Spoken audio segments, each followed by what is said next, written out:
Seguimos descubriendo el comportamiento animal desde nuestra sección en verde, o lo que es lo mismo, tenemos con nosotros a Alberto José Redondo Villa. Alberto Redondo, Alberto, muy buenos días. Hola, buenos días. Muchísimas gracias por habernos acompañado hasta aquí, hasta este mágico patio de la Cancela. Estamos de nuevo, como cada día, en el Palacio de Viana. Aquí da gusto. Y qué mejor sitio para hablar de naturaleza que en plena naturaleza, como un patio tan bonito como este. Efectivamente, con esta vegetación cuidadísima, además pues de la importancia arquitectónica, nos encontramos en un lugar privilegiado que actualmente es el punto además de acceso, es lo primero que vemos cuando llegamos a Viana, y hoy lo primero en este miércoles que estarán viendo nuestros espectadores, pues además de los visitantes, pues será a nosotros aquí. Pues aquí estamos. Claro que es sí. ya la quinta entrega de esta serie dentro de la sección en verde, porque nos marchamos hasta septiembre. Pues sí, un descansito veraniego, que el calor aprieta y además hay que preparar nuevo material para la nueva temporada. Efectivamente, pero no podemos desde luego cerrarlo de mejor manera. Hoy hablamos de tarjetas de visita. Vaya, pero unas tarjetas de visita muy especiales. Pero la verdad es que nos gusta siempre hacer un paralelismo para que se entienda de lo que va el documental, hacer como un guiño al comportamiento humano, a las cosas que conocemos, a las cosas cotidianas, pero que de alguna manera también nos interpreten qué va a pasar. Una tarjeta de visita es una señal con la que nos presentamos, con la que decimos quiénes somos, y una persona que tiene ya nuestra tarjeta, pues alguien que nos conoce y la segunda vez que nos ve, pues ya se refiere a nosotros por nuestro nombre. Ya hay un... Bueno, con los topillos pasa lo mismo, ya hay un vínculo cuando ellos dejan esas especiales tarjetas de visita, que no son como las nuestras, no son un cartoncito ni mucho menos, sino que son un olor. Son tarjetas de visita olfativas, químicas, en realidad son señales químicas, y es un tema apasionante. Continuamos, ¿no?, con ese análisis de señales sensoriales, en este caso olfativas, y además lo hacemos acercándonos a esta especie, a este topillo nival. Esto nos lleva a trasladarnos hasta zonas de montaña, en paisajes de roca suelta. De hecho, en el documental, en los primeros minutos, se nos habla de la importancia y de la vida que habitan los canchales. Efectivamente. Muchas veces hay paisajes, hay biotopos, hábitats olvidados, que le damos poca importancia porque aparentemente carecen de vida. Los canchales son unos de ellos. Un canchal es una zona de montaña donde la piedra está suelta, es muy móvil y eso impide que la vegetación arraigue, con lo cual se ven como unas zonas, pues la verdad que difíciles de caminar o de pasear por ellas, en las que aparentemente hay poca vegetación y poca vida. Pero precisamente en esas zonas hay algunos animales que no viven en otros sitios. Pasa lo mismo incluso con la madera muerta. Parece que tenemos, bueno, como una especie de obligación o necesidad de limpiar el bosque, de limpiar el campo y quitar todos los troncos caídos que hay, porque parece que ensucian, que molestan y que no son algo interesante. Y en cambio pasa lo mismo que en los canchales. Un tronco muerto es un oasis de biodiversidad dentro de un bosque. Entonces estos ecosistemas olvidados, estos hábitats olvidados, son importantes desde el punto de vista de la conservación para muchas especies. Y elegimos a uno de los arbigolinos de mayor tamaño, que tiene además un pelaje bastante uniforme, lo digo por las anteriores entregas en las que nos hemos fijado y tanto, ¿no?, en ese claro. colorido, efectivamente. En este caso, la comunicación no es visual. No, los mamíferos, la comunicación en general no suele ser una comunicación visual, mientras que en las aves el mundo es el mundo de los colores, de la vista. En los mamíferos, pues un mundo químico, un mundo olfativo, un mundo para nosotros un poco más secreto, porque como especie, a pesar de que somos mamíferos, le hemos dado un poco la espalda a ese sentido tan importante que es el olfato. Pensamos que le hemos dado la vuelta, pero muchas veces somos esclavos de ese sentido también, y sin saberlo sentimos atracción o aversión por cosas, sitios, incluso recuerdos, nos llegan más fácil a través del olor. O sea que tenemos ahí ese resto de nuestra vida como mamíferos silvestres. Y sí, los mamíferos tienen colores poco llamativos y un mundo de olores. Hablamos de esta especie que nos encontramos desde el suroeste europeo hasta el sureste asiático y por supuestísimo también en la península. ¿Hasta dónde nos toca en esta ocasión trasladarnos? ¿Para dónde llevamos el equipaje? Bueno, pues esta vez nos fuimos a Madrid, a la Sierra de Guadarrama, y allí en esa sierra que domina la capital de España es donde habitan estos interesantes topillos que, bueno, son roedores, mucha gente le pueden parecer ratones, pero son muy diferentes, no es el típico ratón, te das cuenta que es un animal muy distinto, la cola cortita, rechoncho, tienen, la verdad, un comportamiento muy diferente, muy llamativo y muy interesante. Y como siempre, ya decimos, hay una serie de pautas, ¿verdad?, de parámetros que están presentes en todos los documentales. En todas las ocasiones contamos con expertos que se dedican específicamente, que están dedicando su trabajo, su conocimiento, se vuelcan en una especie concreta, en un caso específico. Es el ejemplo de los investigadores, los doctores Juan José Luque y Pilar López. Efectivamente, todos estos documentales tienen detrás un trabajo de muchísimos años.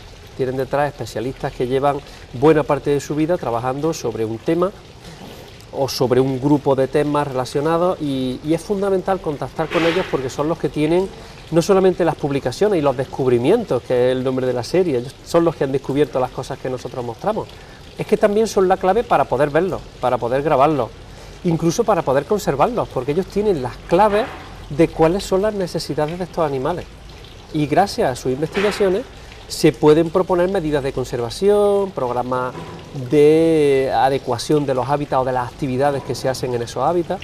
Entonces es un trabajo muy importante.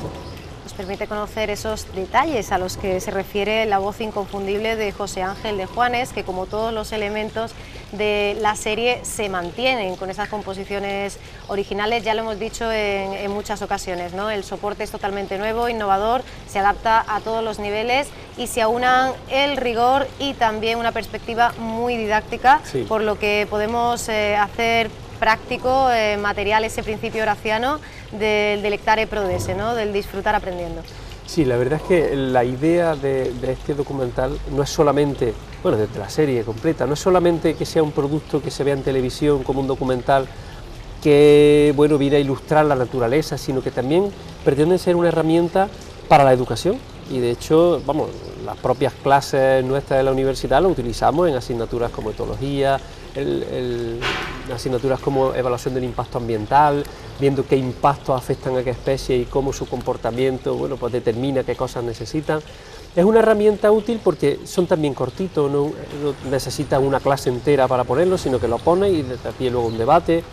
Ahora mismo con la Fundación Descubre, que lidera la divulgación científica en Andalucía, pues tenemos un programa con el que vamos a ir pues prestando estos documentales a centros educativos, dando charlas, conferencias 2.0, dándole un punto más de divulgación y de utilidad para escolares y para la sociedad en general. Con el respaldo de la Asociación Española de Etología, son muchas, ¿verdad?, las voluntades, claro, que se han sumado y al frente de todo el proyecto, pues bueno, nuestro colaborador Alberto Redondo, siempre con la presencia muy activa de Juan Carranza, ¿verdad? Sí, estamos siempre mano a mano porque codo a codo.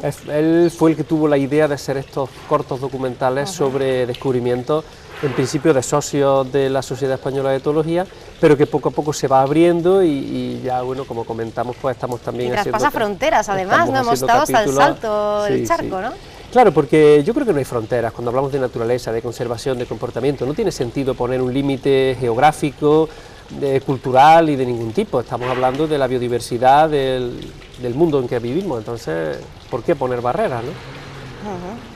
Hablábamos de estas tarjetas de visita, algo que afecta a dos asuntos que ya hemos abordado aquí, por un lado la territorialidad y por otro también el comportamiento sexual, ¿no?, la sexualidad. Sí. Claro, las señales químicas, lo mismo que las señales visuales en las aves, las señales químicas en los mamíferos tienen esos dos principales componentes. Por un lado, decir cuál es el territorio de cada animal. Para los mamíferos el territorio es casi más importante que para las aves. Ellos tienen un territorio bien delimitado, que defienden, que es su recurso alimenticio, pero también su recurso, digamos, social, es donde se relacionan con otros individuos y lo defienden, lo mantienen, y de alguna manera los límites, las marcas, pues tienen que establecerlas de una manera fija, para que quede claro cuáles son los límites de ese territorio que ese animal está dispuesto a mantener y a defender. Y en este caso pues son señales químicas, señales olorosas que van dejando en los límites del territorio y que sirven tanto para las parejas, en este caso son los machos los que dejan las señales fundamentalmente dirigidas a hembras que pasen por allí, y también para otros machos, que sepan que ese territorio está ocupado, que hay un macho, qué características tiene ese macho y hasta qué punto está dispuesto a poner empeño en defenderlo. unas señales olorosas muy inteligentemente situadas, porque evitan toda una fuente de conflictos, ¿no? Al solaparse esos territorios, ¿no? Que se solapan, evidentemente, el horizonte no siempre está claro. Claro, es un territorio escaso relativamente, los topillos, bueno, son prolíficos, sobre todo cuando tienen buenas condiciones, y en esos momentos, pues los territorios se solapan, viven muy juntos, entonces habría muchos conflictos si no hubiera una forma, digamos, de aplacar y de organizar esa sociedad de topillos que vive en esos canchales. Estas señales químicas sirven para eso. Cuando un topillo llega a un territorio, reconoce que ahí hay un competidor, que ahí hay un dueño de ese territorio, lo almacena en su memoria, y cuando se encuentra con ese topillo, han comprobado estos investigadores que la agresividad disminuye mucho. Digamos que ya saben quién es el dueño, se han encontrado con un animal que saben que está dispuesto a defender aquello, y entonces no son agresivos. En cambio, cuando se encuentran dos animales que ninguno de ellos es propietario del territorio, sí que ahí tiene más sentido que surja una cierta disputa por establecerse en ese sitio nuevo. ¿Y hay alguna pauta, digamos, diferenciada de comportamiento entre ejemplares más jóvenes y adultos, o fundamentalmente se lleva a cabo a lo largo de toda la vida, desde que alcanzan ya la edad? Cuando en general todos los mamíferos van siendo más adultos, tienen una mayor capacidad competitiva, defienden más enérgicamente los territorios, hasta que ya entran en un declive por senectud. La edad es un grado, entonces topillos jóvenes tienen que esperar un poco su turno para encontrar territorio o conformarse con territorios un poco de segunda clase.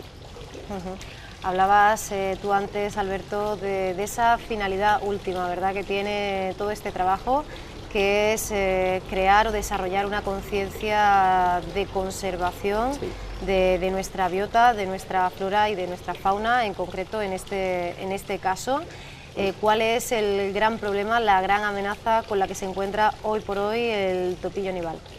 Bueno, llamarse nival hoy en día, que estamos teniendo un cambio global importante, ya nos da información, sí. Claro, llamarse nival ahora no conviene, porque cada vez hay menos nieve, las zonas altas de montaña cada vez están menos tiempo en condiciones, entonces, bueno, cualquier animal ligado a esas condiciones especiales tiene un especial compromiso ahora con el cambio climático, eso está claro. Pero también se encuentran en zonas donde hay otros intereses. Está el esquí, que en esa zona, una zona cercana a la capital de España, hay pistas de esquí, y ese tipo de infraestructuras y de afluencia de personas pues también pueden alterar mucho el hábitat de los topillos y hacer que desaparezcan, con lo cual es importante conocer cuáles son las zonas, cuáles son los requerimientos, y conociendo bien a las especies y sus necesidades es importante encontrar un equilibrio, y es fácil a veces encontrar un equilibrio. O sea que el conocimiento algunas veces nos da la clave para la conservación, que no pasa siempre por no ir al campo, por no visitar el campo, por no utilizar los recursos naturales. Se pueden utilizar, pero si sabemos cómo utilizarlos, disminuimos muchísimo el impacto. La conservación no es dejar el campo sin utilizarlo. Es verdad que hay zonas en las que sí merece la pena dejar solamente que la naturaleza viva, pero la fauna continuamente nos enseña que es capaz de vivir con nosotros. En un patio como este hay increíble diversidad. Bueno, acaba de aparecer una paloma detrás de ti. No, en algunos sitios no son las más atractivas, ¿no?, y dan problemas, pero bueno, también son un animal y son un recurso educativo, un recurso natural que bien mantenido, si no da problemas, pues es uno más, ¿no? Preocupa especialmente la escasez en el número de colonias, también de miembros por colonia, y también la mínima colectividad que existe entre ellos. Claro, es que todas estas especies que tienen unos requerimientos bastante específicos, que viven en hábitats un poco marginales y escasos, pues se encuentran con dificultades, y todas estas especies están disminuyendo muchísimo en su número, y hay que trabajar activamente en la conservación, ver qué cuestiones son las que le están dañando más e intentar poner remedio. En un estudio reciente, Alberto, se comparaba la densidad de población en la colonia de Peñalara con respecto a Sierra Nevada, efectivamente, como decías, ¿no?, una zona de esquí y un paraje muchísimo más árido. Claro. La verdad es que es posible utilizar, o sea, no hay que decir que, bueno, que en Sierra Nevada no se pueda esquiar, pero sí es verdad que es un parque nacional que tiene una diversidad importante y que, sabiendo gestionar esas otras partes, pues podemos conseguir convivir perfectamente y poder aprovechar ese recurso a la vez que conservamos el medio, ¿no? Porque el clima es fundamental, retrasa, acorta incluso el periodo reproductivo, ¿no? Que es el otro gran asunto del cual nos da la pincelada este documental, porque como siempre decimos, en todo un alarde de síntesis en 5 minutos se trata de condensar mucha información para que sea pues una ventana con muchas ventanitas, ¿no? Con muchos postigos por los que asomarse.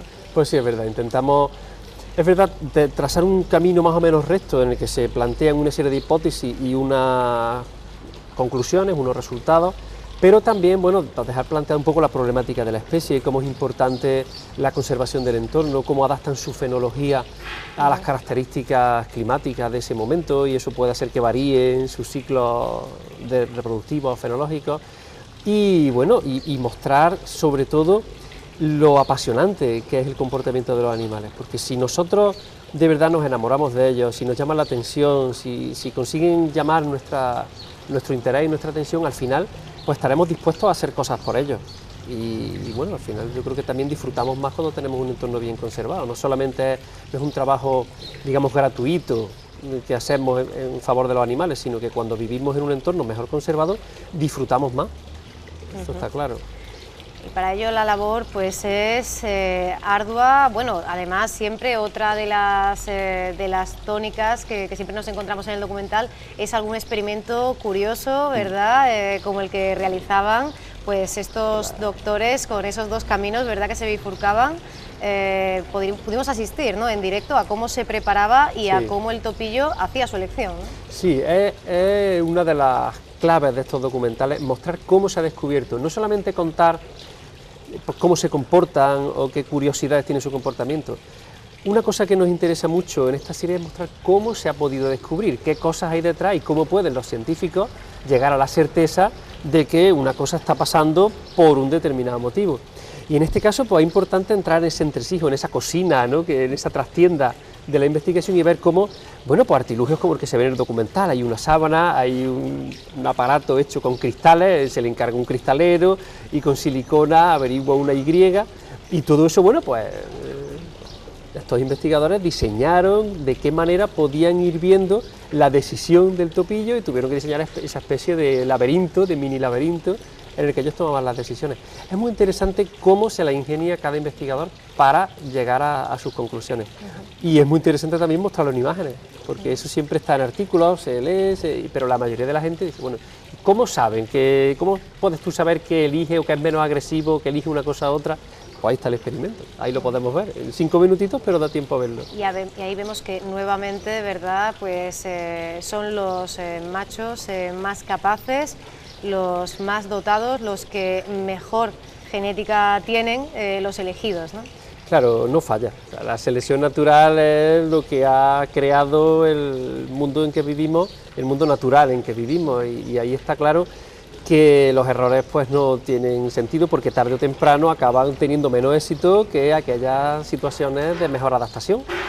Entonces, bueno, nosotros con los experimentos, nuestra especie poco a poco va descubriendo pinceladas de ese entramado tremendo y maravilloso que es la selección natural, ¿no? Esta especie hallada, tipificada por Martens en el año 1842, que es la protagonista en esta ocasión de Tarjetas de Visita, una especie quizá poco conocida, ¿verdad? Sí. Estos ejemplares que están dentro de una investigación que, como siempre decimos, continúa, ¿no? Ahí quedó ese documental, pero el trabajo de estos investigadores sigue hacia adelante, ¿no? Sí, todas las líneas de investigación que hemos tratado en la serie son líneas activas que están pues, continuamente trabajando y sacando nuevos artículos. Seleccionamos algún artículo que es el que se representa en el estudio, pero ni mucho menos es lo único que han descubierto estos investigadores. Tienen un currículum espectacular y cientos de publicaciones en revistas del más alto nivel, bueno, en todo el mundo, ¿no? Con lo cual, bueno, también es importante decir que el nivel de la investigación en España es muy bueno y la investigación en etología es muy bueno. Tenemos gente pues, fantástica que está trabajando y bueno, intentamos aportar algo para que se conozca todo eso que se está haciendo, ¿no? Y si no fuera por este tipo de series como las que nos encontramos desde www.albertoredondo.tv, que además podemos adquirir también en DVD, en Blu-ray, sería imposible, ¿no?, seguir esa marcha, ese avance de la ciencia desde fuera, quiero decir, Hombre, desde claro, fuera de la desde comunidad fuera. científica. Es verdad que cuando cualquier investigador hace una publicación, pues la publica en el sitio en el que va a llegar a todos los especialistas, pero es un público muy restringido, muy especializado, y no llega a la sociedad en general, evidentemente, son revistas que solamente llegan a los especialistas. El cometido de estos trabajos es ese, llevarlo al gran público, y es que son interesantes esos trabajos, son cosas que a cualquiera le llama la atención y le resulta curioso y le apetece conocer, y bueno, ese es nuestro trabajo, estar ahí un poco de eslabón entre la ciencia y la calle, intentando hacerlo también atractivo. Y como decíamos, en un trabajo complicado de llevar a cabo, y nuevamente vemos que el milagro se produce, que conseguimos ver a esos topillos desde muy cerca. ¿Cómo nos las ingeniamos para conseguir llegar a ellos siempre? Bueno, primero pasándolo bien, y luego fundamental los investigadores. Los investigadores está claro que son los que saben dónde están. Yo no los hubiera encontrado en mucho tiempo, pero claro, vas con ellos y ellos saben exactamente dónde te llevan, en qué momento encontrarlos, cómo observarlos. Tienen también sus propios animales en el laboratorio con los que trabajan, lo cual te permite también tener imágenes de laboratorio. La mano de los investigadores aquí es fundamental. En realidad esto es simplemente mostrar lo que ellos hacen, y ellos son los que están viviendo con esta naturaleza maravillosa en sus manos. Y no nos podemos privar de preguntarte por alguna anécdota, algún recuerdo que guardes especialmente de este capítulo. La verdad es que fue muy bonito, porque mientras estábamos grabando en el laboratorio, en el Ventorrillo, en una zona que hay del Consejo Superior de Investigaciones Científicas, bueno, pues una topilla que tenían en el laboratorio, que de hecho sale en el documental, bueno, pues tuvo cría, y los topillos pequeñitos eran una gozada. La verdad es que tengo alguna imagen de los topillos pequeñitos. Da pena que tengo mucho más material, pero bueno, ya la serie tiene un formato, y a veces da pena, y hay imágenes que se quedan en el tintero. Bueno, que a través de Facebook y eso, pues estoy intentando sacar un poco eso que hay detrás de los documentales, ¿no?, cómo se han hecho, esas otras imágenes que no han salido, y la verdad es que también, bueno, es otra línea también en la que la gente pues se siente atraída y entra en Facebook y te comenta y puede decir. Y ahí pues esos topillos eran una gozada, eran unos animalitos que yo sé que a alguna gente le tiene cierta aversión a los roedores, pero yo estoy seguro que ve esas crías de topillo con su madre mamando y jugando con ella, y seguro que le cambia la opinión, pero mucho. Es otra virtud, ¿no?, que tienen estas producciones, el volver a mirar, ¿no?, mirar de otra manera, ver la ciencia de otra forma. Aprovechamos ya para recordar que tenemos ese otro bloque, ¿verdad?, efectivamente, y que siguen creciendo las dos, y bueno, y nuevas propuestas, ¿no?, que van surgiendo casi a cada paso, ¿no? Este año ha sido muy fructífero, además. Pues sí, la verdad es que no me puedo quejar, la verdad es que seguimos trabajando, seguimos haciendo nuevos capítulos, hay un par de capítulos nuevos internacionales de la serie Descubriendo el Comportamiento Animal. Ahora mismo estoy con el rodaje de uno muy interesante de ver la ciencia, que trata sobre la joyería en Córdoba y cómo está relacionada la joyería con el medio ambiente, a través de una bacteria que se ha descubierto en el río Guadalquivir y que es capaz de eliminar los residuos tóxicos y peligrosos de la joyería, e incluso fabricar un plástico biodegradable. O sea, un tema apasionante y descubierto por investigadores de nuestra universidad, de la Facultad de Ciencias. Muy bien. O sea que tenemos cosas ahí que mostrar y que enseñar para muchísimo rato. Fascinante, y además con un asunto que nos toca tan de cerca, ¿no? Claro. Pues justo estoy ahora, en estos días, con ese rodaje y con esa nueva tarea. Muy bien, bueno, pues como nos despedimos ya por hoy, ¿verdad, Alberto? Y nos volveremos a ver en septiembre. Claro que sí. Lo haremos con esa fecundación a la carta, precisamente, con el doctor Carranza. Buena introducción, porque es un trabajo espectacular. Algo increíble, y que diciendo, ¿cómo es posible que esto esté pasando? Se van a quedar sorprendidos cuando lo vean. Muy bien, pues entonces, Alberto, te esperaremos en ese regreso, que tengas un buen verano. Igualmente. Y que sigan produciéndose esos encuentros tan maravillosos, porque desde luego está clarísimo que la web albertoredondo.tv no va a dejar de recibir ni visitas ni nuevos contenidos. Sí, la verdad es que vamos a hacer también un descanso veraniego, igual que vosotros. En julio y agosto no estrenaremos nuevos documentales, para que bueno, no tengáis que estar todos los viernes con nuevos contenidos, pero sí que a través de Facebook iremos poniendo pues anécdotas del rodaje justo que se está haciendo ahora, curiosidades de los documentales. Bueno, y seguiremos ahí en contacto con la gente, porque ya la verdad que hay un público que, bueno, pues que está siguiendo y que está atento a esos contenidos, y yo la verdad es que estoy encantado de poder aportar algo, así que estaremos ahí. Pues muchísimas gracias, Alberto Redondo, doctor en Ciencias Biológicas, profesor titular en la Facultad de Ciencias de la Universidad de Córdoba, en Departamento de Zoología, realizador de estos maravillosos documentales. Alberto, nos quedamos, si te parece, con esas tarjetas de visita. Sí, claro. Y nos despedimos también de nuestros espectadores. Ya sabéis, mañana volveremos, regresará el cine, la crítica de Herminio Trigo, con una invitación muy especial a la Filmoteca, que está ya en su último mes, también se toma un mesecito de descanso. Así que ya sabéis, mañana regresaremos en el mismo lugar, a la misma hora, una nueva entrega de Córdoba TV.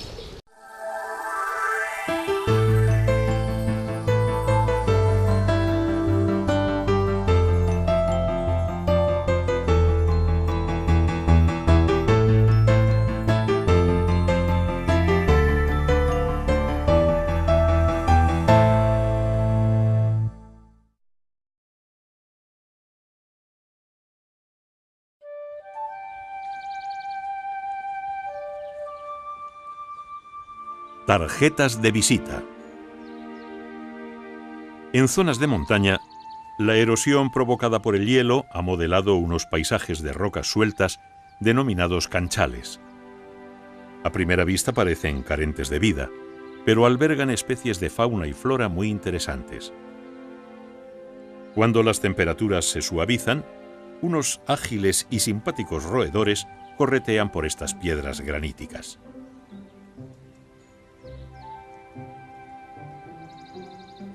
Se trata del topillo nival, que habita en las principales cadenas montañosas de Eurasia, siempre por encima de los 1000 metros. Los topillos están especialmente adaptados a vivir entre rocas. Para ello, poseen una cola más larga que otros topillos y unos pelos táctiles en el hocico denominados vibrisas, más largos y poblados. Los machos, al igual que sucede en la mayoría de los mamíferos, son territoriales y dejan marcas de orina para delimitar sus feudos. Llama la atención que sus territorios se solapan, lo que propicia frecuentes encuentros que curiosamente no suelen ser agresivos. Entonces, ¿para qué dejar señales? Los doctores Juan José Luque y Pilar López trabajan para desvelar qué tipo de mensajes pueden contener estas marcas olorosas. Han comprobado que cuando los intrusos se encuentran con el propietario de las señales, lo reconocen, y el encuentro es mucho menos agresivo que cuando se enfrentan dos machos y ninguno de ellos ha marcado ese territorio. Las señales olorosas funcionan por tanto a modo de tarjeta de visita y sirven para que cualquier macho pueda saber quién es realmente el dueño del territorio, lo cual aclara la posición de cada uno y disminuye las agresiones entre ellos. Pero las señales químicas de los topillos tienen también un papel sexual. Los investigadores lo han comprobado mediante un experimento de elección de pareja. Diseñaron un habitáculo en forma de Y y en cada una de las ramas colocaron una muestra de olor de machos diferentes. En el otro extremo, colocaron a una serie de hembras y observaron su comportamiento.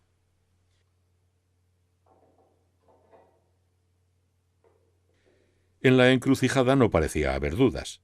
Las hembras eligieron mayoritariamente el olor de ciertos machos. Pero lo más interesante es que los olores preferidos correspondían a machos con unas características determinadas. Por ejemplo, eran individuos de morfología más simétrica, como se demostró realizando una serie de medidas biométricas. Además, un análisis sanguíneo evidenció que los elegidos estaban más sanos y tenían una mejor condición física.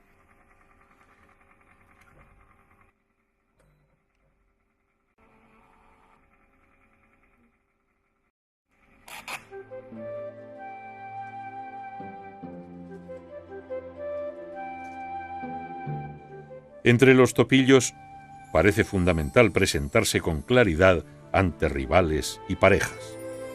Sus tarjetas de visita están realmente llenas de detalles sobre su propietario, en este caso, codificados en forma de olores.